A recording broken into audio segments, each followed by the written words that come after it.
So I think at this point we will go ahead and call the meeting to order. It is 11 a.m. on April 29th, 2020, and I'll call this Board of Commissioners meeting to order. Now, just 1 second, adjusting the microphones. We're getting a little feedback. Okay, so who is on the phone again? Sorry, some of the people were pretty quiet and I didn't hear them actually. Bob? John? Melissa. Johnson.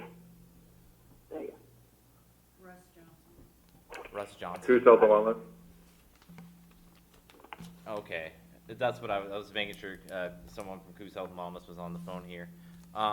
So the first item I have on the list here is a discussion regarding some reports we've had about discrimination against individuals based on their perceived status as potentially having been exposed to coronavirus or potentially having it. I think this is in the context of individuals who work or are family of those who work at the Shutter Creek facility where we've had all our cases stemming from at this point. So I know that there was concern about this from public health. They drafted up a resolution that they wanted the board to look at, which I sent out about an hour ago, and I don't have a resolution number yet, but the resolution is essentially would be saying that the board is discouraging and people from discriminating based on perceived COVID-19 status, that people should have access to essential services regardless of who they are. So I don't know if we have somebody at Coos Health and Wellness on the line, if they want to take it away from there. Sure. This is Eric. We have been in receipt of information from various community members, some that are staff or are related to staff, and some of just the community at large, concerned about the way that the Shutter Creek Institute staff are being treated in the community, and things such as being refused their daycare that they were already previously pulled in, refused to be allowed to enter grocery stores in their area, or their family to enter grocery stores in their area. And I just think that it's important to note that these are our community members that work in a very difficult situation, that are just trying to manage what they've been given. It is not their fault. They are exposed to the possibility of COVID-19 based on their employer, and we should try to do something as a community to ensure, or at least back up, that they shouldn't be discriminated upon based on the fact that they work at Shutter Creek. This is Bob. I would agree.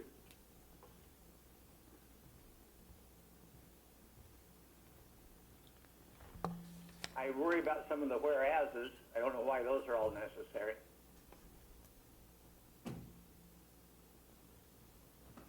I would just go to the therefore.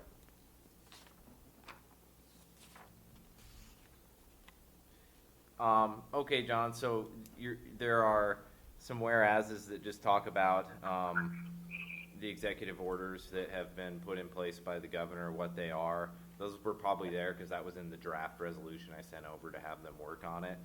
Certainly we can cross those out. I would suggest leaving the whereas regarding the positive cases there and the reports perhaps that we've been receiving. Those are the last two whereases that kind of lay out what the situation is. So. I think that would be appropriate, as we move cautiously to reopening the economy. I just think it's better to stick with the bare facts that we're dealing with, because the positive cases up there, and leave all the other stuff alone, all the other whereases or ases alone. Okay, so I'll be striking the one, right two. To the therefores. So I'd be striking the first 7 whereas statements in the resolution, and I have a number for it now. It would be resolution 2004-078L.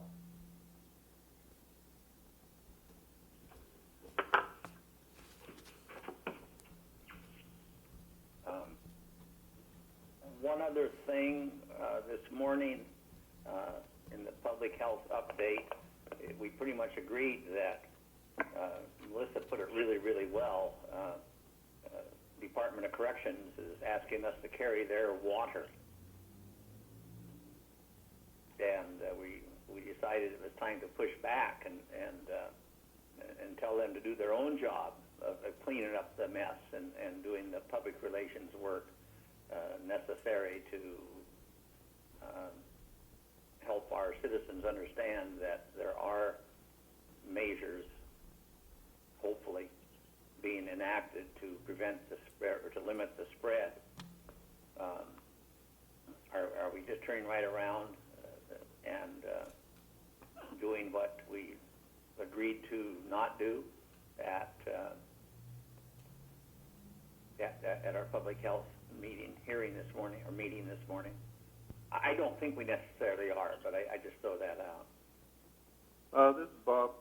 On my meeting or phone conference with the Oregon Health Authority yesterday, I suggested that Cheddar Creek obviously knows when they're going to release prisoners back into the community. So they should isolate those folks based on time left for 15 days to make sure that they're not infected before they release them. That would be a really simple process, I would think.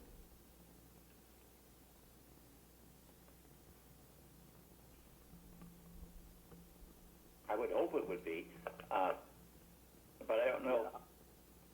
We're not talking about that here, but I just don't want to have directed public health to put the monkey back on Department of Corrections' back and then turn right around and send out a resolution like this. And I think it's a good resolution. I mean, it probably doesn't cross that line, but I just wanted to make sure. Yeah, I would think maybe I don't know, have a resolution. We need to think about it, but a resolution stating the Department of Corrections will isolate those people for X amount of days before they release them. So we're more assured, not totally, but more assured that they're not releasing people who are infected back into the community. Not only Coos County, but Douglas County, wherever. No, but I think that's a separate issue than this one. I got you, but we get my 2 cents in here, because I wasn't happy. John, this is Eric. Yeah. I think I appreciate what you're saying about us not picking up their bag and running with it again. And I don't believe that this resolution pertaining to the discrimination of our community members crosses that line. I feel like this is a statement from us saying, please be mindful that they are also Coos County residents, and trying to really separate the fact that the thought of them as just being the staff of Cheddar Creek Correctional Institute. I agree with you. I just want to have everyone weigh in and make sure we aren't inadvertently crossing that line. And my thought too.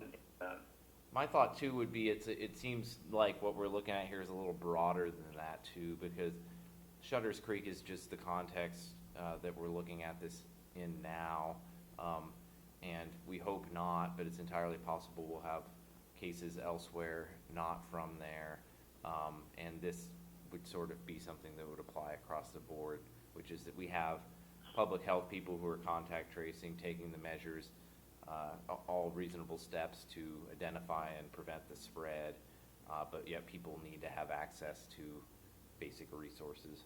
Yeah.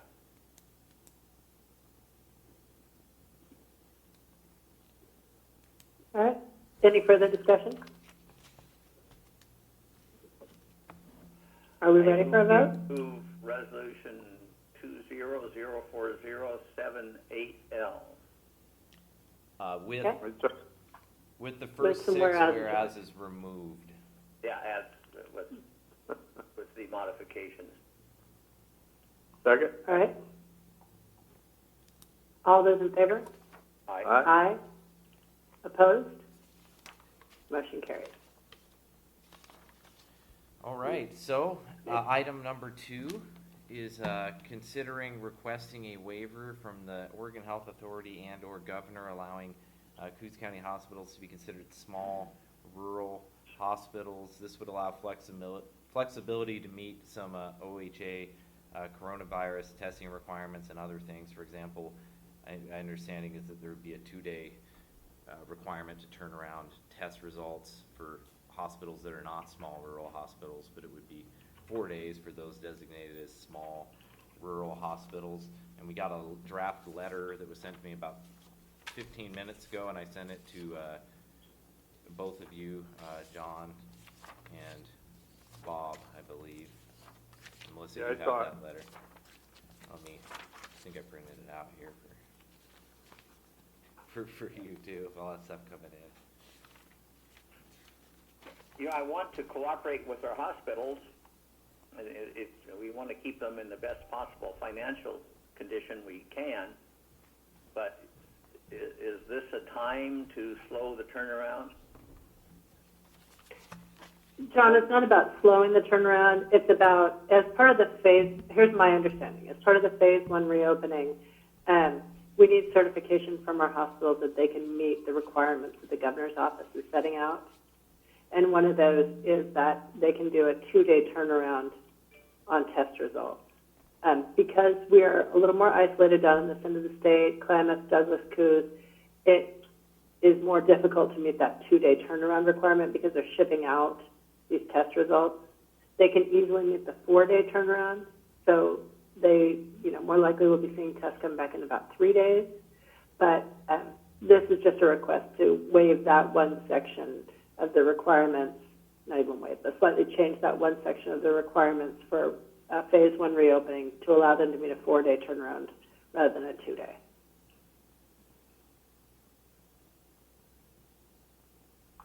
Is it possible for them to meet the 2-day? Possible? I don't feel comfortable answering that for the hospital. My understanding is that they could do it, but it would be quite a bit more expensive. And I can speak to that as well for Barry. please, thank you. Thank you. This is Russ Johnson. Yeah, we do. It's hit and miss, and it just depends on. We use the state lab, and it depends on our couriers, and we're quite a bit of ways from Hillsborough, so it is a challenge, and I think it would be very hard to be limited to 2 days. I think we would certainly break that rule at times.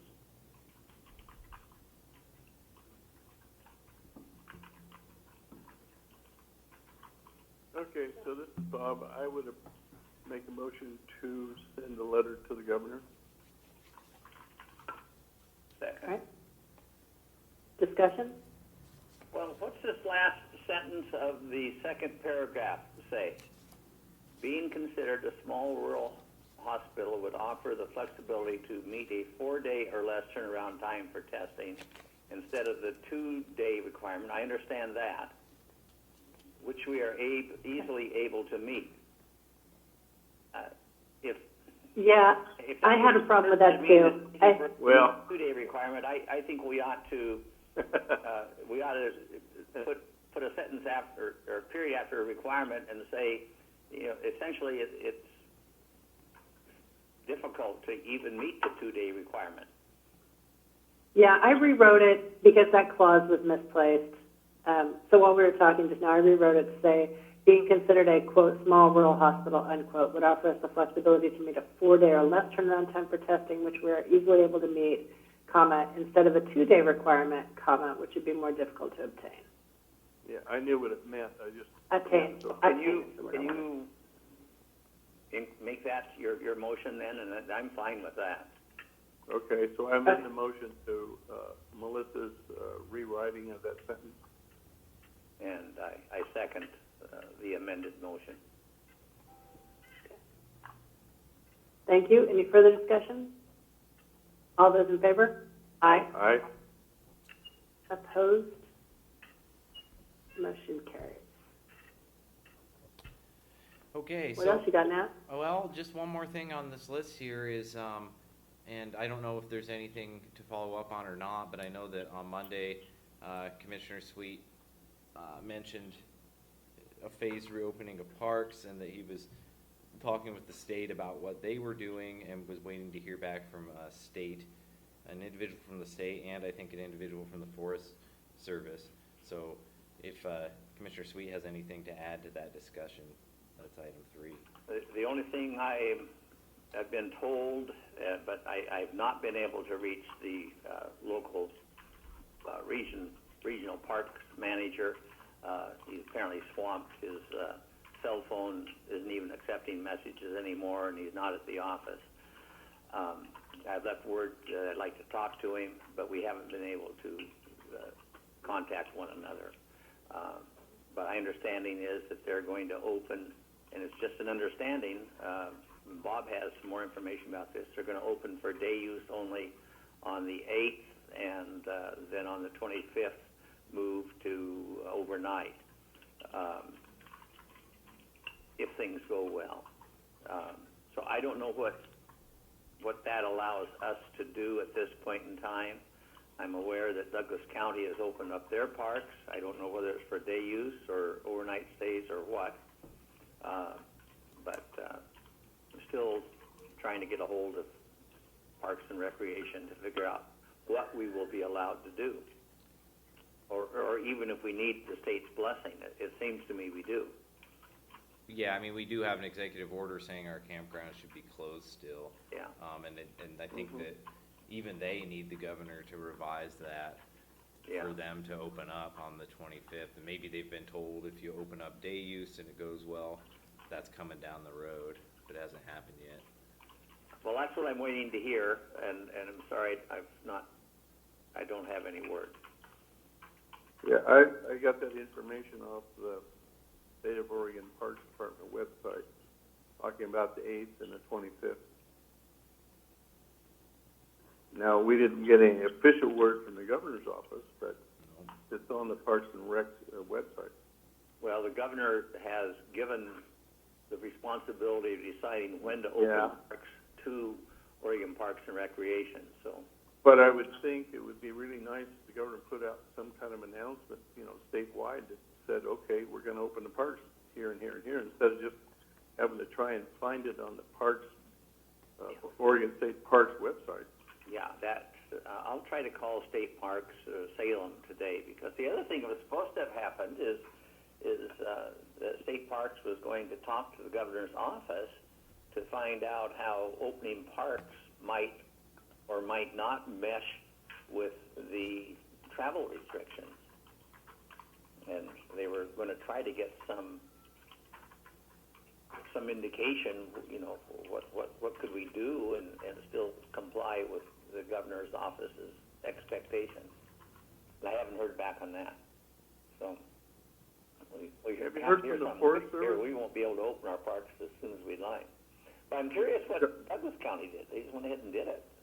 Yeah. I don't know whether that's for camping or day use only. John? Yeah. Did you hear from the Forest Service yet about the dunes? Yeah, they're going to comply. They're going to do whatever State Parks does, and they said that their indications were State Parks was going to open to day use on the 8th, and they would they would go along with State Parks. Okay. That's a telephone call, and I've not seen official anything on anything. I could call Commissioner Freeman over Douglas and ask him about what they're doing with their parks. Yeah, that would be useful input. Okay, I could do that as soon as we're done here. I have one other thing to bring up, if I may. Yes. May I? Why am I answering that?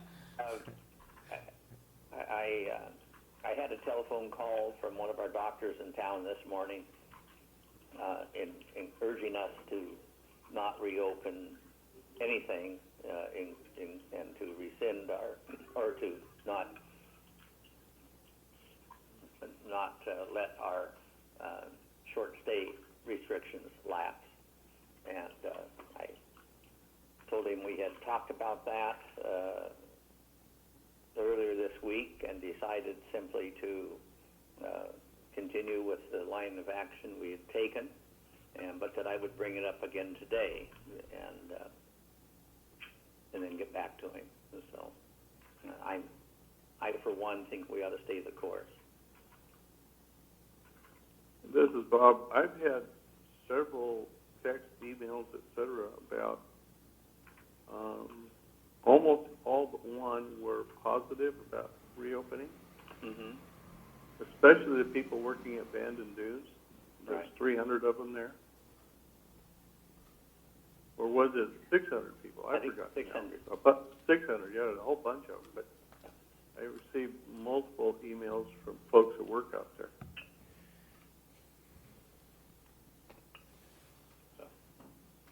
Hey, John, this is Tom Holt. Yes. Hey, I'm joining this call representing the Bay Area Hospital Ethics Committee and the ethics group for the Incident Command for the COVID emergency plan. Uh-huh. So when you say stay the course, what is the course? The course is that we would allow our short stay facilities, motels, hotels, don't know if we have any of those, and RVs to reopen and take short stay guests starting effectively May 1 Okay. So With precautions. with I precautions. and so I'm here. Kind of one of the things I'm here to represent is that the critical care, you're receiving phone calls from doctors and other people, I'm sure, like you're saying, but the critical care department and the people who have worked on the document along with me, that allows for a procedure for triaging, basically, worst case scenario, ventilator allotment scenarios.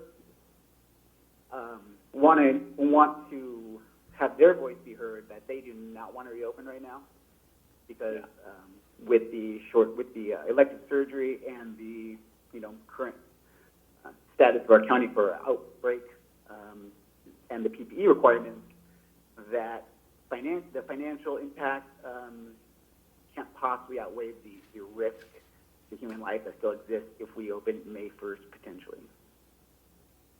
All right. Thank you for your comments, Dr. Holt. Yeah, thanks, Tom. Anybody else that wants to comment?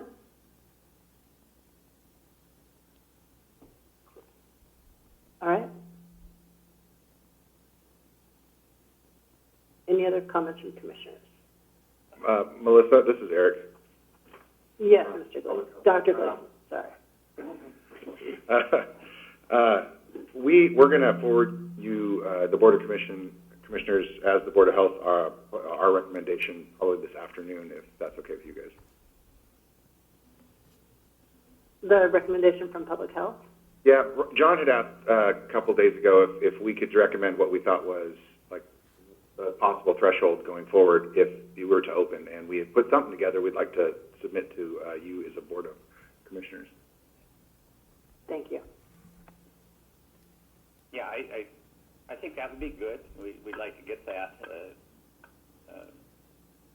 so that something drastically bad happens, we could reconsider. But I'd like to know what public health's recommendations are on that. But I don't think that, in my mind, should keep us from allowing the reopening to happen.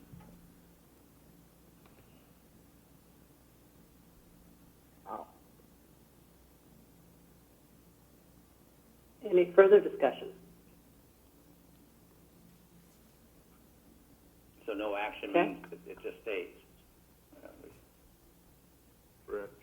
This is Tom Holt, can I comment on what I just heard? Actually, Tom, you can't. This is Okay. a public meeting. We take public comment. You're welcome to call Commissioner Sweet after this meeting is over and have a discussion with him. Perfect, thank you. Thanks. Anything else from commissioners or from Nat? Nothing further for me. Not for me? No? Okay. With that, We are adjourned. Commissioner Sweet, I don't know if Dr. Holt has your phone number, but you might, I don't know if you want to provide it to him afterwards or if you guys have that figured out. Sure, I'll give it to him right now. Tom, best way to reach me is at 541-751-3621.